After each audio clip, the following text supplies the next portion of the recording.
신명기 19장 15절에서 21절까지입니다. 신명기 19장 15절에서 21절까지 우리 한 절씩 교독하겠습니다. 사람의 모든 악에 관하여 또한 모든 죄에 관하여는 한 증인으로만 정할 것이 아니요 두 증인의 입으로나 또는 세 증인의 입으로 그 사건을 확정할 것이며, 만일 위증한 자가 있어 어떤 사람이 악을 행하였다고 말하면 그 논쟁하는 쌍방이 같이 하나님 앞에 나아가 그 당시에 제사장과 재판장 앞에 설 것이요, 재판장은 자세히 조사하여 그 증인이 거짓 증거하여 그 형제를 거짓으로 모함한 것이 판명되면 그가 그의 형제에게 행하려고 꾀한 그대로 그에게 행하여 너희 중에서 악을 제하라.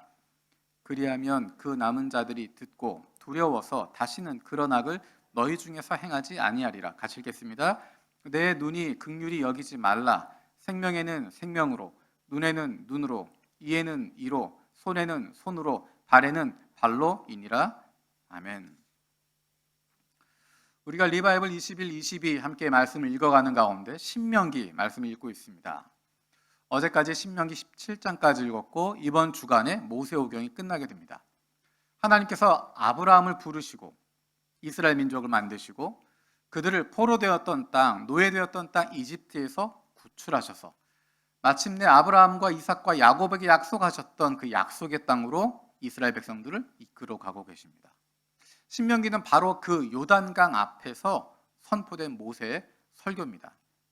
출애굽기에서 민수기까지는 이스라엘 백성들이 어떻게 이집트에서 나오게 됐고 그 이후에 광야를 지나게 됐고 이제 가나안 땅까지 가게 되나 하는 부분들을 보여주고 있습니다. 신명기에서는 이제 곧 들어갈 가나안 땅에서 하나님의 백성들이 어떻게 살아야 되나 하는 것을 하나님의 마음으로 모세가 간절하게 백성들에게 설교하고 있습니다. 너는 이렇게 살아야 된다. 이런 모습을 가져야 된다. 이제 이 광야 생활 끝나고 가나안 땅 들어가게 되는데 가나안 땅은 이것과는 다르기 때문에 너희가 어떤 마음을 가져야 한다. 이전과는 전혀 다른 상황이 펼쳐지게 될 텐데 그 변화 속에서 어떻게 살아야 된다 하는 이야기를 반복해서 이야기하고 있습니다. 레위기나 민수기의 말씀들, 신명기의 말씀을 처음 읽으면서 느끼게 되는 것은 이런 율법을 어떻게 지키나, 이런 계명들을 다 어떻게 지키나, 이런 규정들을 어떻게 다 지키고 살 수 있나 라는 생각입니다. 이렇게 지키고 살면 좋겠다라는 것보다 이걸 다 어떻게 지키나 하는 생각들을 하게 됩니다.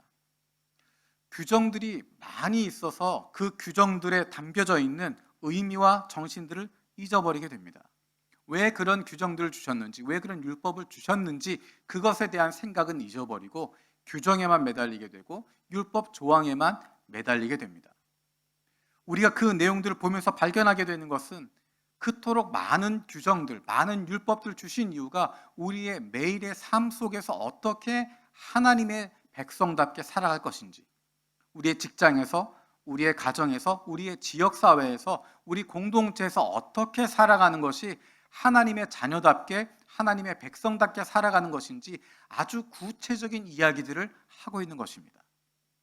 하나님이 그의 백성들을 얼마나 사랑하시길래 그들의 일상 속에서, 그들의 건강을 통해서, 그들의 식생활을 통해서, 그들의 가정생활을 통해서, 직장생활을 통해서 어떻게 살아가는 것이 하나님의 백성다운 것인지를 구체적으로 보여주고 있는 그 마음을 깨달으면 기쁨과 감사함으로 이 말씀들을 따라갈 수 있는데, 그 하나님의 마음을 잃어버리고 나면, 하나님의 마음을 잊어버리게 되면 그 규정을 지키는 것에만 급급하게 되는 것입니다. 겉으로 드러난 규정만 가지고 이야기하는 것입니다. 그것을 통해서 하나님의 뜻을 펼치는 것이 아니라 내가 의롭다 인정받게 되는 것이고 자신이 인정받고 다른 사람들에게 군림하려고 하게 되는 것입니다. 하나님의 이름을 이야기하지만, 하나님의 뜻이라고 이야기하지만 자기가 하고 싶은 말을 하는 것이고 자기 뜻을 펼치는 것이고 자기의 야망을 이루어 가려고 하는 것입니다. 하나님의 백성들과 세상 사람들의 차이가 어떤 것일까? 그들이 가지고 있는 능력이나 성취하는 것 가지고는 구별되지 않습니다. 하나님의 백성과 세상 사람들, 하나님을 모르는 사람들과의 차이가 어떤 것일까? 하나님의 백성들은 잘 살고 건강하고 하는 일마다 잘 되는, 세상 사람들은 하는 일마다 안 되고 건강이 나빠지고 막히는 인생을 살아가는가? 전혀 그렇지 않습니다. 오히려 세상을 살아가다 보면 하나님 모르는 사람들이, 하나님 관계 없는 사람들이 더 잘 살고 더 떵떵거리고 더 행복해 보일 수 있습니다. 하나님의 백성과 그를 모르는 사람들의 차이는 하나님의 마음을 아느냐 모르느냐라는 것입니다. 하나님의 마음을 모르니까 세상 사람들 사는 모습을 그대로 따라가는 것입니다.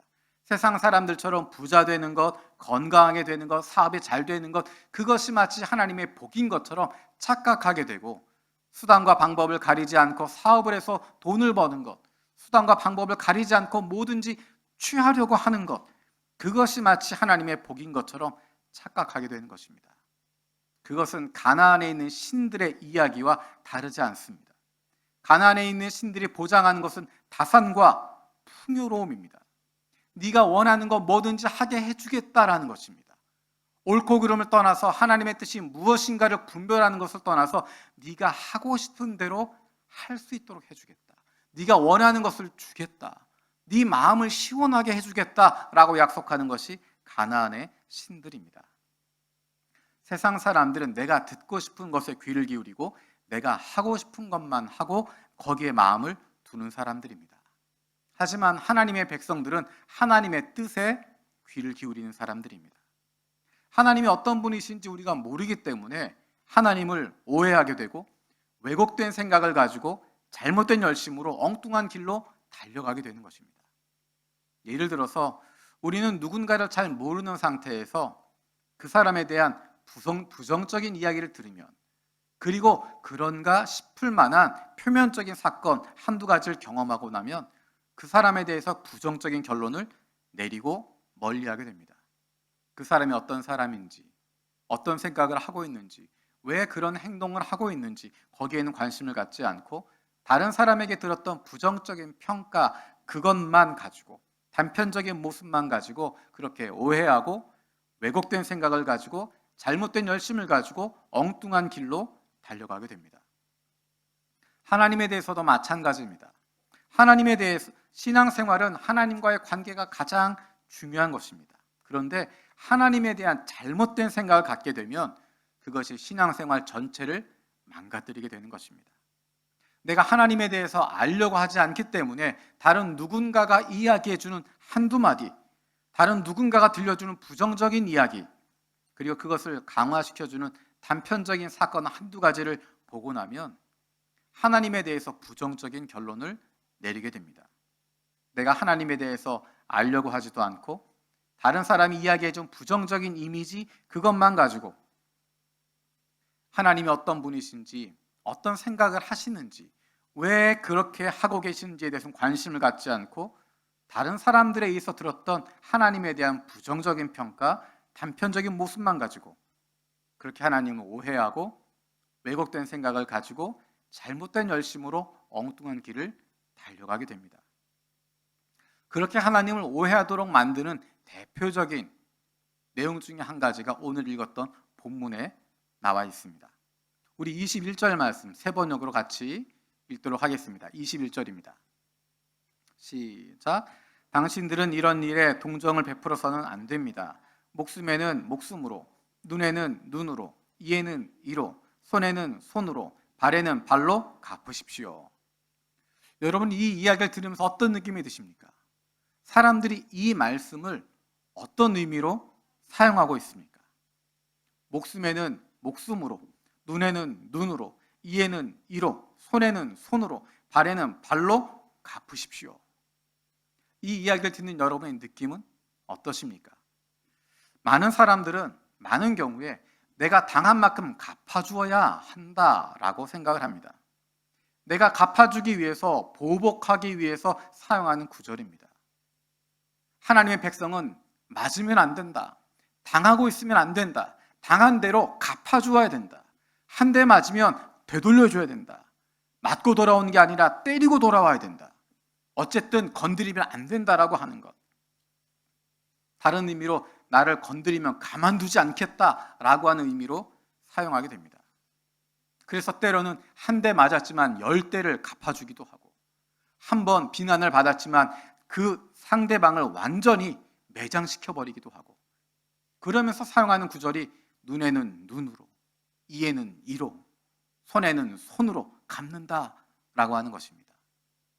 하지만 이 말씀의 의도는 거기에 있는 것이 아닙니다. 오히려 지나친 복수를 막고 있습니다. 목숨에는 목숨으로, 눈에는 눈으로, 이에는 이로, 손에는 손으로, 발에는 발로 갚으라라고 명령하는 것은 내가 당한 것보다 더 큰 복수를 하지 못하게 하는 것입니다. 더 큰 보복의 한도를 정하는 것입니다. 우리 대부분은 내가 한 대 맞으면 한 대로 끝내지 않습니다.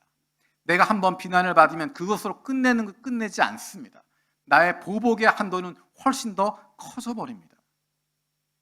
눈에는 눈으로, 이에는 이로, 손에는 손으로 라고 하는 이야기는 보복의 한도를 정해놓고 있는 것입니다. 그 이상 보복하지 마라 라는 것입니다.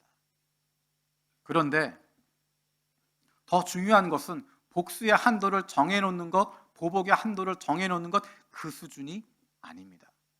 오늘 말씀 가운데 주신 이 말씀의 의미가 무엇인지를 알려면 성경 전체 흐름을 볼 수 있어야 됩니다. 우리가 올해 리바이벌 21-22라는 제목을 가지고 2021년부터 22년까지 성경 일독을 하고 있습니다. 작년에는 리바이벌 2020이라는 제목을 가지고 성경 일독을 했습니다. 그 이전엔 여러 가지 이름을 붙여가면서 성경을 계속 통독하도록 했습니다. 왜 그렇게 할까? 성경 한 구절 떼어서 내 마음대로 해석하지 않기 위해서 성경의 흐름을 보도록 하는 것입니다. 어떤 상황에서 이 말씀을 주셨나? 왜 이 말씀을 주셨나? 라는 것입니다. 조금 전에 읽었던 것처럼 21절 말씀은 뒷부분 우리가 보고 싶은 것만 떼어놓고 보면 목숨에는 목숨으로, 눈에는 눈으로, 이에는 이로, 손에는 손으로, 발에는 발로 갚아야지 라고 생각할 수 있지만 이 말씀을 왜 주셨는지, 어느 상황에 주셨는지, 누구에게 주셨는지를 파악하고 나면 하나님의 뜻이 무엇인지를 발견하게 됩니다. 그래서 우리가 성경을 계속해서 읽어가자고 이야기하는 것이고 처음부터 끝까지 읽으려고 노력하는 것입니다. 오늘 우리가 읽었던 신명기 19장 맨 뒷부분인데 그 앞에 나와 있는 대다수의 이야기는 도피성에 대한 것입니다. 도피성에 대한 이야기는 민수기 35장에도 나와 있습니다. 우리 민수기 35장 11절, 12절 말씀 같이 읽겠습니다. 시작. 성읍들 가운데서 얼마를 도피성으로 정하여 실수로 사람을 죽게 한 자가 그곳으로 도피하게 하여라. 그 성읍들을 복수자를 피하는 도피처로 삼아서 사람을 죽게 한 자가 회중 앞에서 재판을 받기 전에는 죽는 일이 없도록 하여야 한다. 우리가 레위기, 민수기, 신명기에서 반복해서 읽는 것은 하나님께서 율법을 통해서 살인한 자에 대한 보복 살인을 허용하신다라는 것입니다. 누군가의 생명을 빼앗으면 그 생명으로 대가를 치르는 것입니다. 누군가가 죽임을 당하면 그의 가족들이 보복 살인을 통해서 핏값을 갚아야 한다라는 것입니다. 그런데 그 규정을 주시는 목적이 무엇일까? 처벌을 목적으로 이 말씀을 주시고 계시는가? 그렇지 않습니다. 처벌을 위해서 주시는 것이 아니라 생명을 소중히 여기도록 만드는 것입니다. 네가 만약 누군가를 죽인다면 너도 죽는다라는 것입니다. 누군가를 살인한다면 너도 살인을 당하게 될 것이니까 죽이지 말라는 것입니다. 다른 사람의 생명을 소중하게 여기라는 것입니다. 하지만 의도하지 않은 살인을 하게 될 경우가 있습니다. 의도하지 않은 실수로 살인하게 될 경우 그 사람들을 위해서 만들어 놓은 것이 도피성이라는 곳입니다. 도피성으로 피하는 것을 통해서 보복살인을 피할 수도 있고 친족들에게는 보복살인해야 하는 의무에서 벗어날 수 있도록 해주는 것입니다. 예를 들면 어떤 사람이 그의 이웃을 미워해서 숨어 있다가 일어나서 그 이웃을 덮쳐서 생명에 치명상을 입혀서 죽게 했을 경우 그는 살인자입니다. 쇠붙이를 들고 사람을 쳐서 죽게 했으면 살인자입니다. 사람을 죽일 만한 돌을 들고 있다가 그 돌로 사람을 쳐서 죽게 하면 살인자입니다. 미워하기 때문에 밀쳐서 죽이거나 몰래 숨어 있어서 무엇인가를 던져서 죽이면, 그 원한이 있어서 주먹으로 사람을 쳐서 죽이면 그 사람은 살인자입니다. 하지만 아무런 원한이 없는 사람을, 아무런 원한 없이 사람을 밀치거나 몰래 숨어 있다가 무엇을 던지려고 한 것이 아니라 잘못 보고 굴린 돌이 사람에게 맞아 죽게 되었을 때, 평소에 이웃을 미워한 적이 없는데 실수로 이웃을 죽게 했을 때, 예를 들어 어떤 사람이 이웃과 함께 나무하러 숲속에 들어갔다가 도끼질을 하다가 그 도끼가 자루에 빠져서 친구를 쳐서 죽게 했을 때, 그는 도피성으로 도피할 수, 피신할 수 있게 됩니다. 도피성은 죄 없는 사람이 살인죄로 억울하게 죽는 것을 방지하기 위한 하나님의 배려였습니다. 신명기 19장 10절 말씀을 같이 읽어보겠습니다. 신명기 19장 10절입니다. 시작. 그리하여 주 당신들의 하나님이 당신들에게 유산으로 주시는 땅에서는 죄 없는 사람이 살인죄를 지고 죽는 일이 없도록 하여야 합니다. 그러면 살인죄 때문에 당신들이 책임을 지는 일은 없을 것입니다. 의도하지 않았는데 실수로 누군가를 죽였을 때 그것이 이어지는 살인의 살인으로 이어지는 것을 막기 위해서 하나님은 도피성을 만드시고 그곳으로 피할 수 있도록 만들어 주십니다. 의도하지 않고 실수로 살인한 경우에 도피성을 만들어 거기에 도피하게 합니다. 보복살인을 피할 수 있는 길을 주시고 친족들에게는 보복살인해야 하는 의무에서 벗어날 수 있도록 하는 것입니다. 하지만 의도하지 않았지만 내 실수였지만 누군가를 죽인 것에 대한 대가는 치르는 것입니다. 그 대가를 치르기 위해서 도피성에 머물러 있어야 합니다. 즉각 자기의 삶의 자리로 돌아가는 것이 아니라 실수로 누군가를 죽였을 때 그것에 대한 대가를 치르기 위해서 그는 도피성 가운데 머물러 살아야 했습니다. 그것은 자신의 실수를 인정하도록 하는 것입니다. 고의가 아니었으니까 괜찮아 라고 하는 것이 아니라 고의가 아니었지만, 의도가 아니었지만 누군가의 생명을 빼앗은 것에 대한 미안함으로, 나의 잘못을 인정하는 것으로 도피성 가운데 살아가는 것입니다. 상대방에 대한 미안한 마음, 피해자에 대한 존중하는 마음, 그리고 일정 부분 내가 감당해내겠다는 부분들을 갖도록 하는 것입니다. 그리고 마침내 그 성의 대제사장이 죽으면 그는 집으로 돌아갈 수 있는 권리를 얻게 됩니다. 용서를 빌 수 있는 기회가 주어지고 용서해 줄 수 있는 여지가 주어집니다. 다시 일상으로 돌아갈 수 있게 됩니다. 이 얼마나 놀라운 시스템입니까? 누가 구약의 하나님을 심판의 하나님, 무서운 하나님, 율법의 하나님이라고 이야기합니까? 이렇게 사랑이 많으시고 배려가 많으시고 그의 백성들을 아끼시는 분이신데 하나님은 무조건 당한 대로 갚아라 하시는 분이 아니십니다.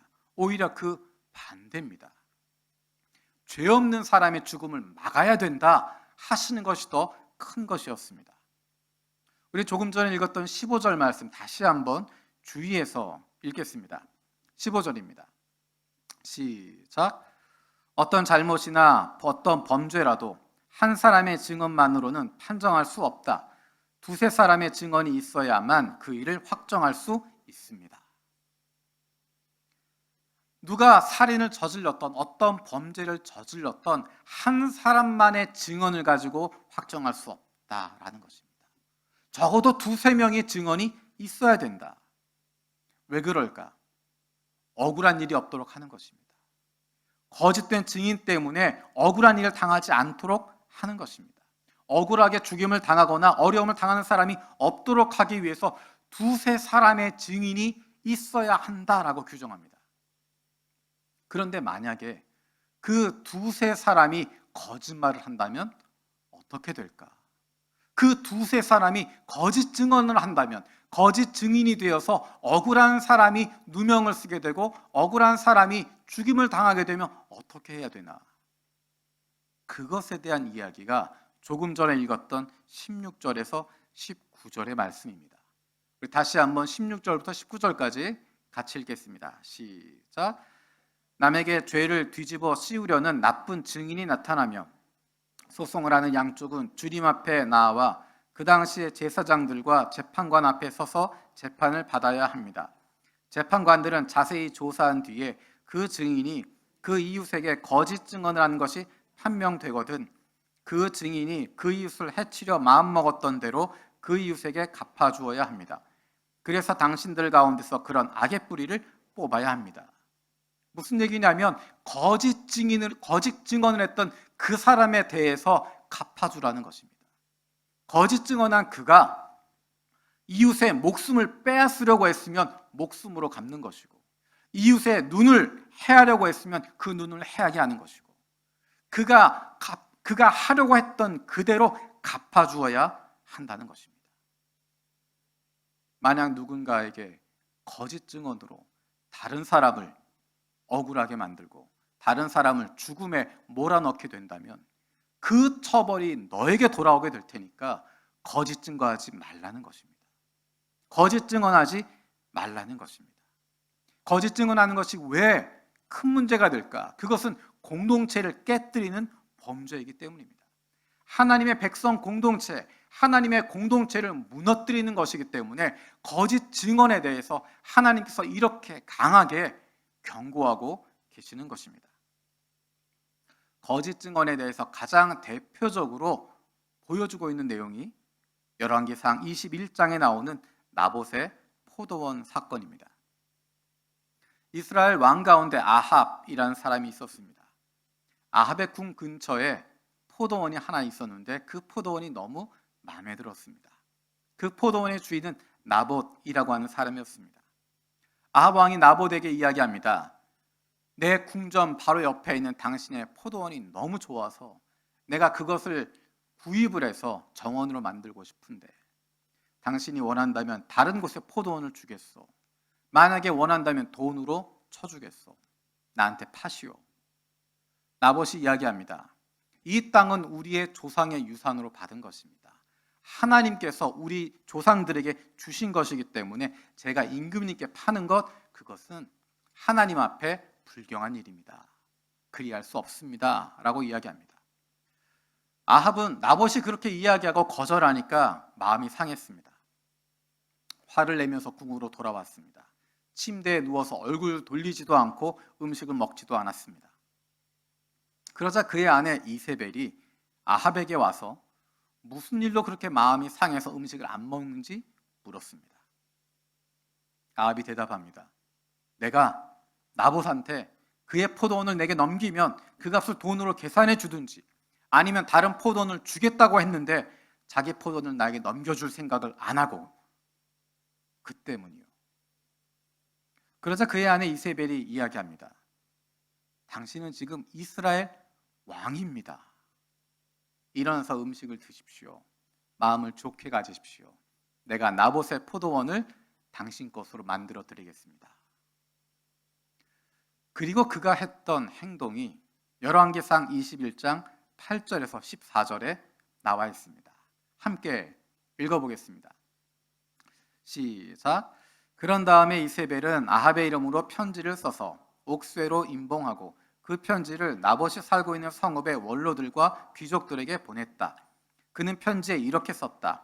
금식을 선포하고 나봇을 백성 가운데 높이 앉게 하시오. 그리고 건달 두 사람을 그와 마주 앉게 하고 나봇이 하나님과 임금님을 저주하였다고 증언하게 한 뒤에 그를 끌고 나가서 돌로 쳐서 죽이시오. 그 성 안에 살고 있는 원로들과 귀족들은 이세벨이 편지에 쓴 그대로 하였다. 그들은 금식을 선포하고 나봇을 백성 가운데 높이 앉게 하였다. 건달 둘이 나와서 그와 마주 앉았다. 그리고 그 건달들은 백성 앞에서 나봇을 두고 거짓으로 나봇이 하나님과 임금님을 욕하였다 하고 증언하였다. 그렇게 하니 그들은 나봇을 성 바깥으로 끌고 가서 돌로 쳐서 죽인 뒤에 이세벨에게 나봇이 돌에 맞아 죽었다고 알렸다. 이세벨은 아합의 아내였지만 그는 우상 숭배자였습니다. 하나님을 두려워하는 사람이 아니라 가나안의 우상인 바알과 아세라를 섬기는 사람입니다. 그리고 그가 행했던 일을 보십시오.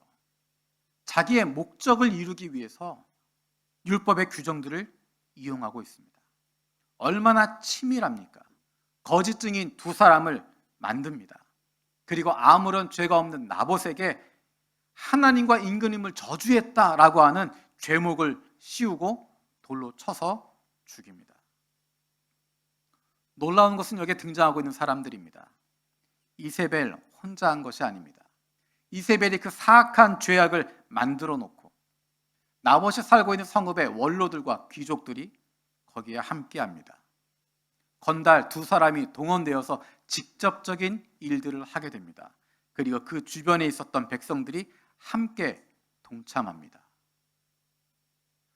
이세벨이 꾸몄던 사악한 거짓에 직접 동원되었던 건달 두 사람, 그 사악한 거짓을 함께 만들어갔던 그 성읍의 원로들과 귀족들, 그리고 모른 척 나봇에게 돌을 던졌던 그 백성들, 이 모두가 억울한 이의 생명을 빼앗은 거짓에 동조한 사람들입니다. 하나님께서 이 장면에 대해서 분노하십니다. 그리고 그 죄에 대해서 갚으십니다. 이세벨의 그 사악한 죄악에 동참했던 사람들이 했던 짓은 단순히 한 사람 나봇의 생명을 빼앗는 것이 아니라 하나님의 공동체를 파괴하는 것입니다.